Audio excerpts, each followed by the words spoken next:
Olá, bem-vindos a mais uma conversa nossa.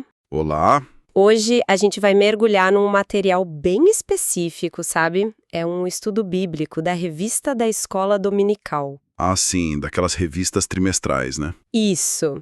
É o estudo 3, que foca no capítulo 3 da carta de Paulo aos Filipenses.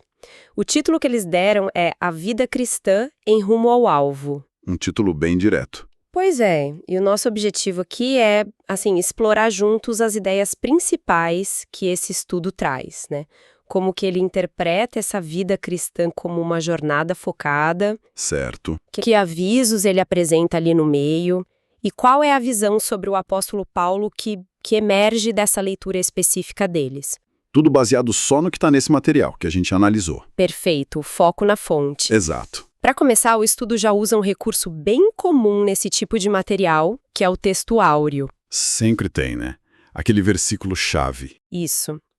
Nesse caso, eles destacam Filipenses 3, versículo 14. Prossigo para o alvo, para o prêmio da soberana vocação de Deus em Cristo Jesus. Um versículo bem conhecido. E imagino que ele deu o tom do estudo todo. Com certeza. E logo depois, eles definem o que chamam de verdade prática, que é, basicamente, a lição central que o estudo quer reforçar, sabe? Aquele resumo da ópera. É. E aqui é: o alvo e o prêmio da corrida espiritual é o próprio Cristo. Parece simples, né? Mas vamos, desempacotar um pouco como o estudo constrói essa ideia. Vamos lá. Parece um bom ponto de partida. Então, essa imagem da corrida espiritual, ela é central desde o comecinho, né? O estudo pega essa metáfora e usa como um fio condutor mesmo. Sim, é uma imagem poderosa que o próprio Paulo usa. E já estabelece de cara o ponto de chegada, o objetivo final, o grande prêmio dessa corrida é Cristo. Exato. E o que eu acho interessante notar na abordagem do estudo, essa ênfase na singularidade desse alvo. Não é tipo um conjunto de virtudes ou a salvação como um conceito abstrato. Não é uma pessoa. É a pessoa de Cristo.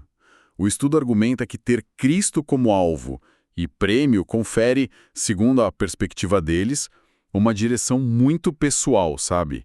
E um propósito bem claro para essa corrida. Faz sentido. Não se trata só de seguir regras, mas de buscar um relacionamento, de alcançar essa pessoa específica. O estudo parece defender que isso muda tudo na forma como se encara a jornada. Define um foco muito nítido, realmente. Mas, bom, como em toda jornada, toda corrida geralmente tem obstáculos, né? Perigos no caminho. Sempre tem. E o estudo parece abordar isso logo na primeira sessão. Ele trata do que chama de perigo dos falsos mestres, baseado ali nos versículos iniciais do capítulo 3 de Filipenses. Sim, e a colocação desse aviso logo no início é estratégica, como o estudo parece indicar.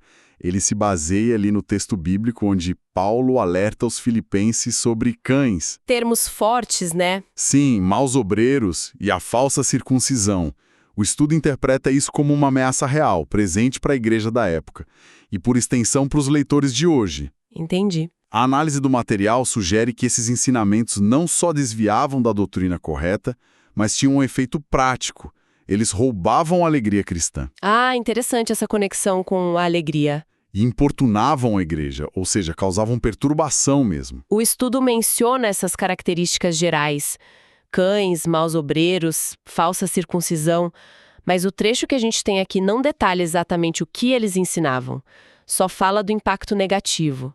Ele foca mais no alerta e no resultado. Mas por que o estudo daria tanto peso a esse aviso, logo de cara? Olha, pela lógica apresentada no material, essa vigilância é fundamental para manter o foco na corrida, né? Esses falsos mestres na interpretação do estudo representam tudo aquilo que pode tirar o corredor do percurso principal. Entendi. Os desvios. Isso, que leva a Cristo. Seriam como, atalhos ilusórios ou distrações perigosas. Ao enfatizar esse perigo primeiro, o estudo parece querer dizer, olha, a pureza doutrinária e a clareza sobre o verdadeiro evangelho são pré-requisitos para correr bem. Faz sentido. Tipo, arrumar a bússola antes de sair correndo. Exatamente. É como dizer, antes de acelerar, Certifique-se de que você está na pista certa e não está seguindo alguém que quer te levar para fora dela. E a alegria que o estudo diz que eles roubam. Sim. Parece estar diretamente ligada, na visão do estudo, à compreensão correta do evangelho centrado em Cristo, sabe?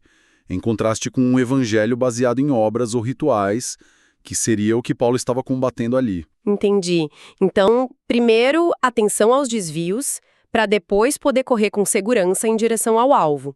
E para exemplificar essa corrida focada, o estudo se volta para a figura do próprio autor da carta, né? O apóstolo Paulo. Assim. É uma parte bem forte do material onde ele usa o testemunho pessoal de Paulo. Sim, as seções 2 e 3 do estudo, que cobrem uma parte bem maior do capítulo 3, ali dos versículos 4 a 21, são dedicadas a isso.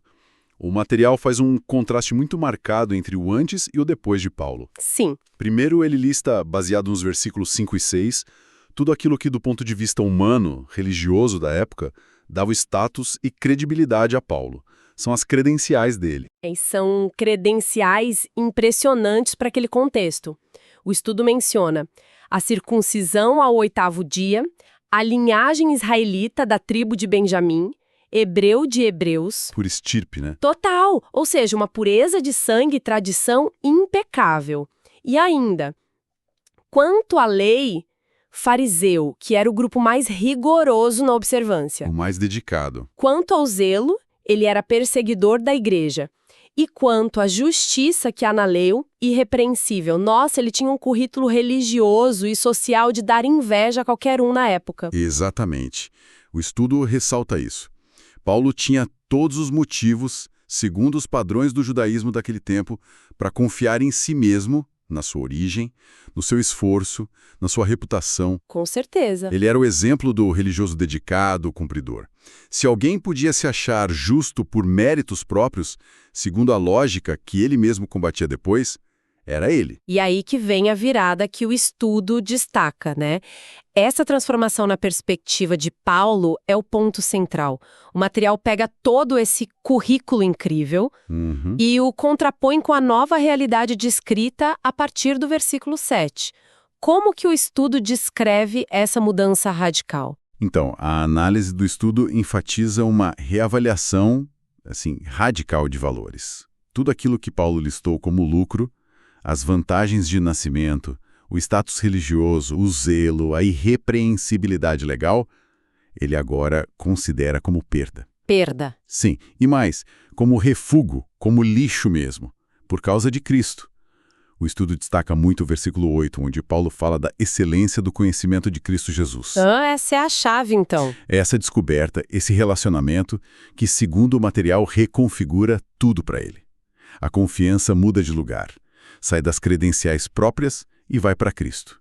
Ponto final. E o estudo conecta isso com a ideia de justificação.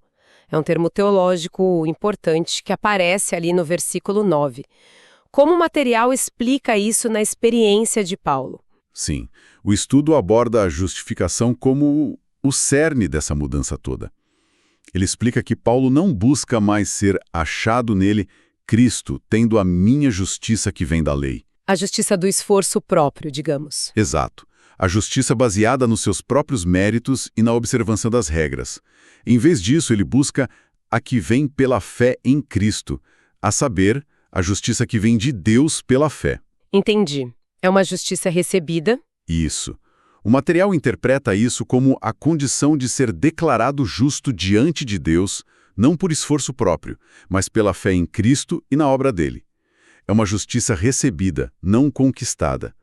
Essa, segundo o estudo, é a nova base da segurança e da identidade de Paulo. E o motor que impulsiona ele. E o motor que o impulsiona a prosseguir para o alvo, como diz o versículo 14 que vocês citaram lá no início, o texto áureo. Toda aquela lista de credenciais vira irrelevante diante dessa nova realidade em Cristo. Ou seja, o exemplo de Paulo serve, dentro da estrutura do estudo, para mostrar que não importa quão bom ou bem-sucedido alguém possa parecer por padrões externos ou por esforço próprio. O que realmente conta para eles é essa mudança de foco para Cristo e a justiça que vem dele pela fé. É uma ilustração muito poderosa da mensagem central do estudo. Precisamente. E o estudo usa essa narrativa de Paulo não só para ilustrar a mudança inicial, mas também a perseverança contínua. Mesmo sendo apóstolo, mesmo com toda a sua experiência, Paulo diz que ainda não alcançou a perfeição. É verdade, tem isso. Mas que prossegue ali nos versículos 12 a 14. O material enfatiza muito essa dinâmica. Ele já foi alcançado por Cristo, mas ainda está em busca de alcançar o alvo final. A corrida continua. Isso reforça a metáfora da corrida como um processo contínuo, não um evento único. O foco não está no passado, nem nas glórias, nem nos fracassos, mas no presente esforço em direção ao futuro. E falando em futuro, essa parece ser a última peça que o estudo encaixa, né? A terceira seção do material, que vai até o final do capítulo 3, ali no versículo 21, introduz um elemento de esperança futura bem forte, a esperança da ressurreição. Sim, o estudo culmina com essa perspectiva escatológica, quer dizer, voltada para as últimas coisas. Baseado nos versículos 20 e 21, o material destaca que a nossa cidade ou nossa pátria está nos céus. Uma ideia de cidadania celestial. Exato, de onde se espera o Salvador, Jesus Cristo. E o ponto alto é a promessa de transformação. Cristo transformará o nosso corpo abatido para ser conforme o seu corpo glorioso. Uau! O estudo interpreta isso como a esperança da ressurreição final e da glorificação, o ápice da jornada. E como essa esperança futura se conecta com a corrida presente, segundo a análise do estudo? Qual o papel dela na motivação do corredor? Olha, na lógica apresentada pelo estudo, essa esperança funciona como o combustível supremo para a perseverança. É o que dá gás. Entendi. Saber que a corrida não termina aqui na Terra, que há uma transformação gloriosa e o encontro final com Cristo, que é o alvo e o prêmio, lembra?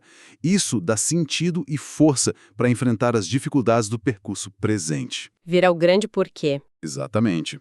É a linha de chegada vislumbrada que impulsiona o atleta a continuar correndo, mesmo cansado, mesmo diante dos obstáculos, como aqueles falsos mestres que o estudo mencionou antes. Faz a conexão. Sim, o estudo conecta diretamente essa esperança futura com a motivação para viver de modo diferente no presente.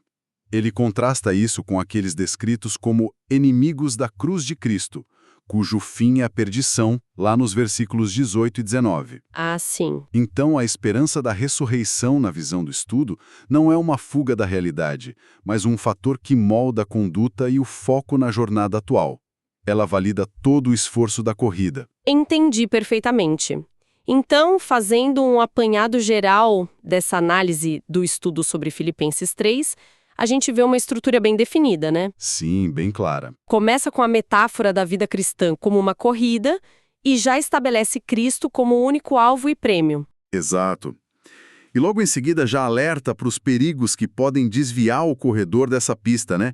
Exemplificados ali pelos falsos mestres, que, segundo o estudo, minam a alegria e a estabilidade da fé. Depois, o estudo usa o testemunho impactante de Paulo como um estudo de caso mesmo.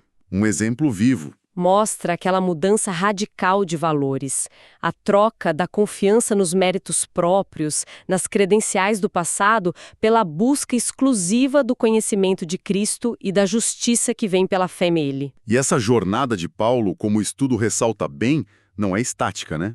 Mesmo depois da conversão, ele se vê como alguém que ainda prossegue, que se esforça continuamente em direção ao alvo. Esquecendo o que fica para trás. E avançando para o que está diante. Uma dinâmica constante. E, finalmente, o estudo ancora toda essa corrida presente na poderosa esperança futura da ressurreição e da transformação final. Apresenta isso como o clímax da vocação cristã e a motivação definitiva para perseverar até o fim. Perfeito. A análise do estudo monta esse quadro completo. Uma jornada com um ponto de partida claro, que é a fé e a justificação em Cristo, um percurso com obstáculos que exigem vigilância constante, um exemplo de corredor perseverante, que é Paulo, e uma linha de chegada gloriosa, a ressurreição. Analisando o conjunto, fica a impressão de que o estudo quer, acima de tudo, reforçar a necessidade de foco e perseverança na vida cristã, usando o capítulo 3 de Filipenses como base para isso. É essa sensação que fica. Sem dúvida. E, assim, levando em conta que esses estudos geralmente terminam com uma sessão de aplicação pessoal, Sim, sempre tem aquela parte prática. mesmo sem ter os detalhes dessa sessão específica aqui, a mensagem central que permeia toda a análise do capítulo 3 de Filipenses, conforme apresentada por eles, parece convergir para uma autoavaliação, sabe? Como assim? O material sobre Filipenses 3, com toda essa ênfase na corrida, no alvo único que é Cristo e nos perigos das distrações, ele acaba por convidar a reflexão sobre a própria jornada de quem lê. Na perspectiva do estudo, onde é que está o foco de cada um? Boa pergunta. O que talvez esteja funcionando como refúgio ou perda na prática, mas que ainda ocupa espaço e desvia o olhar do alvo principal estabelecido pelo estudo, que é Cristo. São perguntas que meio que ecoam da análise feita por essa fonte. Fica aí uma linha de pensamento para se explorar, derivada diretamente do que o estudo nos apresentou hoje.